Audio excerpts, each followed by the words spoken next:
It takes passion, vision, and courage to build a legacy. Casa Grande, transforming lives.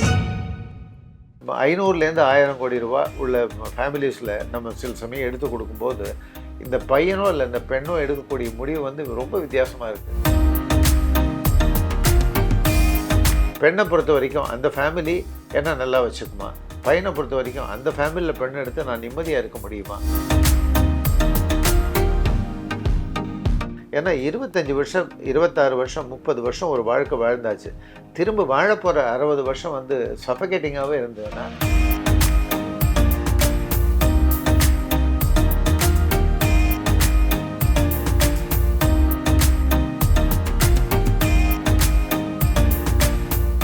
வணக்கம் மோகன் sir. எப்படி இருக்கீங்க? ஃபஸ்ட்டாக இருக்கேன். தூத்துக்குடி நிகழ்ச்சி நல்லபடியாக முடிச்சுட்டு வந்தோம் நம்ம. இல்லை அதெல்லாம் வந்து நம்ம ஏற்கனவே பண்ண ப்ரோக்ராம்லாம் யோஜனை பண்ணும்போது அந்த ஊரில் லிமிட்டட் ரஷ் வரும்னு பார்த்தா ஹாலில் இடமில்லாமல் நிற்க முடியுமான ஒரு சூழ்நிலை. ஜனங்களுக்கு எப்படி இருக்குன்னா, அவங்களுக்கு சினிமா பிடிக்கும், அவங்களுக்கு ட்ராமா பிடிக்கும், அவங்களுக்கு டிவி பிடிக்கும், அவங்களுக்கு யூடியூப்பில் பார்க்குறது பிடிக்கும். ஆனால் ரியல் ஷோவை பார்க்கணுங்கிறது வந்து இன்னும் உயிரோடு இருக்குது. அப்போ தான் அந்த ஷோஸ் வந்து ஜெயிக்காது. இது பார்த்தா full crowd, and full crowd 2.5 மணி நேரம் அசையாமல் இருக்காங்க. இல்லை அதுதான் ரொம்ப முக்கிய விஷயம். அவங்க மைண்ட் செட் ஆகி வராங்க. ஒரு நல்ல விஷயம் என்னன்னா, தூத்துக்குடியை பொறுத்த வரைக்கும் நம்ம வந்து பெரிய நிகழ்ச்சியாக பண்ணது வந்து 2005க்கு பிறகு இப்போ தான் 2026 21 ஆண்டுகள் கழித்து அதே மண்டபத்தில் பண்ணினோங்கிறது ஒரு பெரிய நல்ல விஷயம். நம்ம அதே டீம் போய் பண்ணினோங்கிறது அதை விட பெரிய நல்ல கடவுளோட அருள் அப்படின்னு நம்ம நினைக்கணும்.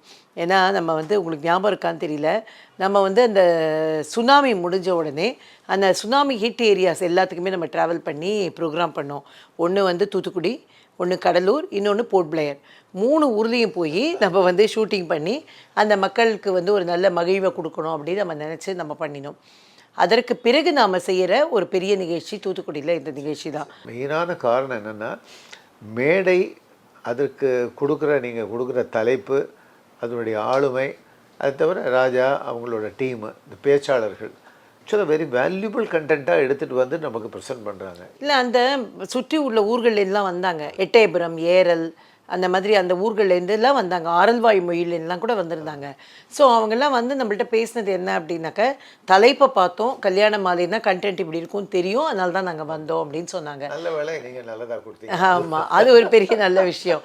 ஏன்னா வந்து அவங்க தலைப்பை பார்த்துட்டு சரி இந்த மாதிரி தலைப்பு ஆணா பெண்ணா இல்லை யூஸ்வலாக இருக்கிறது குடும்ப தலைப்புகள் அப்படின்னு இருந்தால் தான் வரணும் அப்படிங்கிறத தாண்டி பெண்கள் நிறைய வருது தான் ரொம்ப பெரிய மகிழ்ச்சியான விஷயம். இப்போ வந்து நம்ம 25 ஆண்டுகள் இல்லை 21 ஆண்டுகள் கழிச்சு கூட ஒரே மாதிரி ப்ரோக்ராம் பண்ணோன்னு நம்ம சொன்னோம்.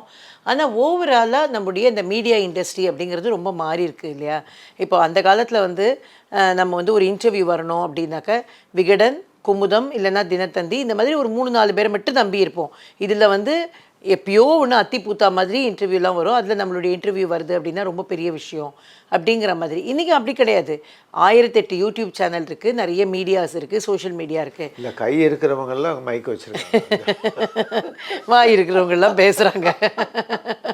அதாவது அது வந்து பரபரப்பாக போகணுங்கிறதுனால கொடுக்குற கேப்ஷன்லேருந்து எல்லாமே நியாயம் இல்லாமல் இருக்குது. நீங்கள் நான் என்ன பேச வரேன்னு நீங்கள் தெரிஞ்சுன்னு சொன்னீங்களான்னு தெரியல. ஆனால் வந்து இப்போ சமீபத்தில் ஒரு இன்டர்வியூ நம்மளை பண்ணாங்க. அதாவது அவங்க வந்து என்ன சொல்கிறது, அந்த சோஷியல் மீடியா தர்மத்துக்கு பண்ணாங்கன்னு நம்ம நினைக்கிறேன். அவங்க வேலையை பண்ணாங்க.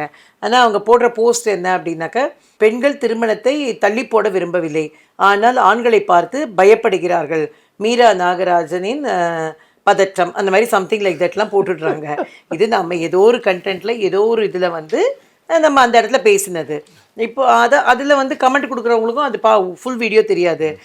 மேடம் நான் ஆண்கள் தான் பயப்படுறோம், பெண்கள் எங்கே பயப்படுறாங்கன்னு அவங்கவுங்க ஒரு கமெண்ட் கொடுக்குறாங்க. நான் என்ன சொல்கிறேன் அப்படின்னாக்கா, உண்மையிலேயே இப்போ வந்து பெண்களை பொறுத்த வரைக்கும் அன்றைக்கி அவர் கேட்ட கேள்வி அதுதான், 1 லட்ச ரூபாய் சம்பளம் வேணும்னு கேட்குறாங்களே நியாயமா அப்படின்னு கேட்டார். நான் நிஜமாவே பொங்கிட்டேன். அப்போது ஏன்னா 1 லட்ச ரூபாய் சம்பளத்தை வச்சுன்னு நீங்கள் என்ன பண்ண முடியும்? அதாவது இன்றைக்கி விற்கிற விலைவாசியில் நம்ம ஒரு கேஸை வாங்கி காய்கறி வாங்கி சமையல் பண்ணி ரெண்ட்டு கொடுத்து குழந்தைங்களை படிக்க வச்சு நம்ம மீண்டு வர முடியுமா? 2 பேரில் ஒருத்தர் சம்பாதிக்கிறது 1 லட்சமாக இருந்தால் போகிறேன் 2 பேரும் ஆளுக்கு 1 லட்சம் சம்பாதிச்சாலே கரெக்டாக தான் இருக்கும். ஒரு பெரிய சேவிங்ஸ்லாம் பண்ண முடியாது. அப்பதான் கொஞ்சமாக தான் கட்டுப்படி ஆகும். அப்படி மெடிக்கல் செலவு யோசிச்சு பாருங்களேன். ஒரே ஒரு தடவை ஹாஸ்பிட்டல் போயிட்டு வந்தால் நம்முடைய 1 வருஷத்து சின்ன சின்ன சேவிங்ஸ் காலியாக போய்ட்டுருது. ஒரு சின்னதாக போயிட்டு வந்தாலே சொல்கிறேன். அப்போது இப்படி பணங்காசுனுடைய தேவைகள் இருக்கும்பொழுது பெண்கள் ரொம்ப ஆசைப்படுறாங்க அப்படின்னு சொல்கிறது நியாயம் இல்லை அப்படின்னு எனக்கு தோணுது.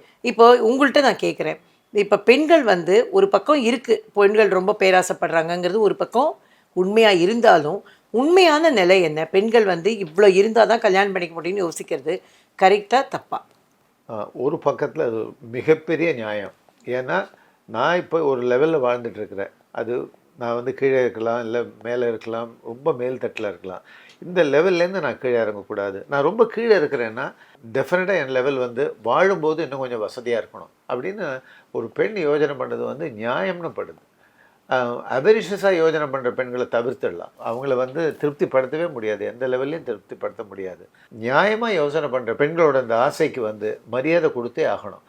நம்ம வீட்டில் ஒரு யோஜனை பண்ணி பாருங்கள். அவங்கவுங்க வீட்டில் உள்ள பையனுக்கு கல்யாணம் பண்ணும்போதே சரி அந்த வீட்டிலேருந்து எவ்வளோ வரும்ன்றத எதிர்பார்க்குற இந்த சமூகத்தில் பெண் போய் ஒன்று இடத்துல நம்ம வச்சுருந்ததை விட இன்னும் கொஞ்சம் வசதியாக இருந்தால் நல்லாயிருக்கும் அப்படின்னு ஒரு பெற்றோர் யோஜனை பண்ணுறதோ இல்லை அந்த பெண்ணை யோஜனை பண்ணுறதோ எல்லா விதத்துலேயும் நியாயம்தாங்கிறது தான் நம்மள்கிட்ட கேட்குறவங்களுக்கு நம்ம சொல்கிற பதிலே இதான். இப்படி இருந்தால் தப்பு இல்லை, இதான் நியாயம் அப்படின்னு சொல்கிறோம். பல இடங்களில் பணத்தை நோக்கி போகாதீங்க அதெல்லாம் சொல்கிறாங்க. சில ஃபேமிலிஸில் 500லேருந்து 1000 கோடி ரூபா உள்ள ஃபேமிலிஸில் நம்ம சில சமயம் எடுத்து கொடுக்கும்போது இந்த பையனோ இல்லை இந்த பெண்ணோ எடுக்கக்கூடிய முடிவு ரொம்ப வித்தியாசமாக இருக்குது. இந்த பணமெல்லாம் நமக்கு சரிப்பட்டு வராது.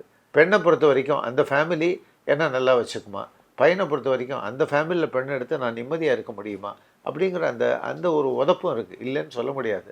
அந்த மாதிரி ஒரு விஷயங்கள் நியாயப்படுத்தக்கூடிய விஷயங்களை நம்மளும் சேர்ந்து நியாயப்படுத்தணும். கல்யாண மாலைக்கு உள்ள பொறுப்பு அது. நியாயம் இல்லாத விஷயங்களை கொஞ்சம் சொல்லி பார்க்கணும். கேட்குற ஆள்கிட்ட சொல்லலாம். கேட்காத ஆள் என்றைக்கு இருந்தாலும் அவங்க நினச்சது தான் செயல்படுத்துவாங்களே தவிர நம்மளோட யோசனைகளுக்கு அவங்க மரியாதை கொடுக்க மாட்டாங்க. அந்த இடத்துல நைஸாக விலைக்கு வந்துடணும். ஏன்னா சமூகத்தை திருத்துறதுக்கு நம்ம பிறக்கல. அதே சமயம் சமூகத்தில் நல்லது நடக்கணும்னு ஒரு அக்கறை இருப்பார். அந்த அக்கறைக்கு நம்ம மரியாதை கொடுத்தே ஆகணும். இப்போ நீங்கள் எப்போவுமே சொல்வீங்க இல்லையா மோகன் சார், அதாவது ஒரு அப்பர் மிடில் அஃப்ளூயண்ட்டில் வாழ்ந்துட்டு இருக்கிற பெண் எப்படி இருந்தாலும் பரவாயில்ல, நல்லா படிச்சிருந்தா போகிறோம் அப்படின்னு சொன்னாலாம் நீங்கள் சொல்வீங்க. இல்லை கொஞ்சம் வசதியாக வாழ்ந்த பெண் அந்த வசதியான வாழ்க்கைக்குள்ளே தான் போகணும் அப்படின்னு சொல்வீங்கல்ல. அது இன்னமும் அப்படி தான் யோசிக்கிறீங்களா, இல்லை படிப்பு இருந்தால் போகிறோம்னு யோசிக்கிறீங்களா? சில இடங்களில் படிப்பு இருந்து அவன் உயர வரக்கூடிய தன்னை வளர்த்துக்கக்கூடிய ஒரு பையனாக இருந்தால் எடுத்துக்கலாம், ஒன்றும் தப்பு கிடையாது. ஏன்னா பெண்ணோட அப்பவே சொல்லுவார், நான் 0ல் ஆரம்பித்து இன்றைக்கி இவ்வளோ பெரிய ஆளாக இருக்கேன். ஆனால் பேர் மினிமம் கம்ஃபர்ட் இருக்கணும் இல்லையா? இல்லை, ஒரு டெஃபினட் அந்த கம்ஃபர்ட் இல்லைன்னா சஃபகேஷன், உனக்கு மூச்சு திணறல் ஏற்படும்னு நான் சொல்கிறேன். நான் சொல்கிறது எப்படின்னா இந்த குழந்தைங்களுக்கு பழக்கப்படாத ஒரு விஷயத்துக்குள்ளே கொண்டு போய், ஏன்னா 25 வருஷம் 26 வருஷம் 30 வருஷம் ஒரு வாழ்க்கை வாழ்ந்தாச்சு, திரும்ப வாழப்போகிற 60 வருஷம் சஃபகேட்டிங்காகவே இருந்ததுன்னா அந்த லைஃப் எப்படி டெஃபினட்டாக நியாயப்படுத்துறது தப்பு அது. அதே சமயம் அவன் அடிச்சடியில் உயரம் வந்துடுவான். அவனோட நாலேஜ், அவனுடைய ப்ரில்லியன்ஸ் அதை பார்த்துட்டு இவனை சத்தம் போடாமல் எடுத்துங்க. பெண்ணுக்கு கணவனாக மாத்திரம் இல்லை, உங்களுக்கு மாப்பிள்ளையாகவே பெரிய ஆள் ஆகிடுவான் அப்படின்னு சொல்லக்கூடிய சில தைரியங்களும் வரும். அந்த இடத்துல அதையும் சொல்லுவோம், சொல்லாமலாம் இருக்க மாட்டோம். ஏன்னா நமக்கும் 26 வருஷத்தில் நம்ம எவ்வளோ விதமான ஃபேமிலிஸை பார்க்கக்கூடிய, கேரக்டர்ஸை பார்க்கக்கூடிய ஒரு அபூர்வமான வாய்ப்பு நமக்கு கிடைச்சிருக்கு. அப்போது நம்மளோட அண்டர்ஸ்டாண்டிங் லெவலும் அதில் டெவலப் ஆகிருக்கு இல்லையா. அதில் சில விஷயங்கள் ஃபேக்ட்னு சொல்லக்கூடிய விஷயங்களை பெற்றோர் மதிக்கிறாங்க. பெற்றோர் மதிக்காமல் இல்லை, பெற்றோர் மதிக்கிறாங்க, கேட்டுக்கிறாங்க, அதுக்கு ஏற்ற மாதிரி நம்மளோட ட்ராவல் பண்ணுறாங்க. ஸோ வசதி வாய்ப்புங்கிறது வேணும். ஆனால் வசதி வாய்ப்பு ஒண்டியே வாழ்க்கை இல்லை. நீங்கள் என்ன பட்டிமன்ற தீர்ப்பு சொல்கிறீங்களா?